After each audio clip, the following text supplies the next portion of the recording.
Hola, bienvenidos al video de hoy. El día de hoy vamos a hablar acerca de si la raza está determinada por la genética.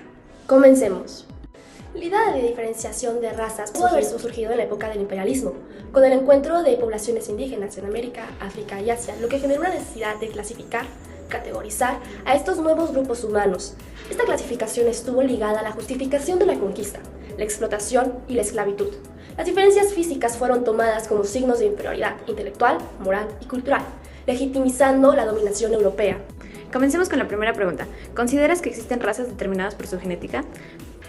Bueno, primero comencemos definiendo la raza. Socialmente se usa para clasificar a las personas en grupos basados en características físicas como el color de piel, rasgos faciales o tipo de cabello. Por otro lado, biológicamente se usaba para describir subgrupos dentro de una especie que tienen diferencias físicas o genéticas. Sin embargo, hoy en día, en la biología moderna, sostenemos que las diferencias genéticas entre las llamadas razas son mínimas y que raza no tiene realmente ninguna base biológica fuerte. Por lo cual es un concepto social más que uno biológico, y esto ha tenido un impacto enorme en la historia, la cultura y las relaciones de poder. Es cierto que existen diferencias genéticas entre grupos étnicos, sin embargo, las diferencias genéticas entre las llamadas razas humanas son mínimas en comparación con la variación genética dentro de cada grupo. La mayoría de la variación genética se encuentra dentro de las poblaciones locales, es decir, hay más diferencia genética entre las mismas personas del mismo tono de piel que entre una persona de un tono de piel claro y una persona de un tono de piel oscuro. Esta clasificación no corresponde con los patrones de variación genética realmente, y esta superioridad genética supuesta ha sido una razón para justificar discriminación, opresión, esclavitud o genocidio. ¿Por qué este es un problema para la filosofía? Bueno, este problema lo podemos analizar desde diferentes aspectos. Por ejemplo, la ética, que va a analizar y criticar estas justificaciones. La epistemología, que va a analizar los sesgos y las interpretaciones erróneas. Y ahora la que más me gusta a mí, la filosofía política y social, que determina el papel que ha jugado la raza en la distribución del poder y cómo esto construye nuestra sociedad. ¿Cómo pueden enfrentarse estas ideas? Bueno, pueden enfrentarse a través de la educación y divulgación científica, el análisis de discursos, como por ejemplo los discursos de odio y discriminación de Donald Trump, la promoción de igualdad y justicia social, pero sobre todo el fomento de interacciones interculturales, visiones a favor de la diferencia racial. Por ejemplo, el esencialismo biológico, que sostiene que existen esencias o naturalezas fijas e inmutables que definen a los grupos raciales.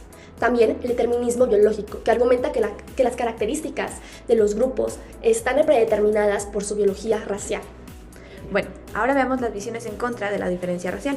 Sartre, un filósofo existencialista, considera que la esencia racial predeterminada biológicamente, considerarla verdadera, sería una forma de evadir la propia libertad y la propia responsabilidad. Él considera que la raza se convertiría en una categoría impuesta que desviaría al ser humano de su auténtica existencia.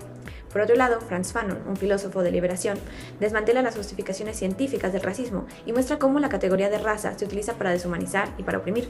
Su crítica se centra en la experiencia vivida del racismo y en la necesidad de una liberación radical de las estructuras de poder racializadas. Otra postura en contra es el constructivismo social. El constructivismo social argumenta que muchas de las categorías que nosotros consideramos naturales o biológicas, como la raza, en realidad son construcciones sociales creadas y mantenidas a través de nuestras prácticas, de nuestros discursos y de nuestras relaciones, y pues realmente no tienen validez alguna.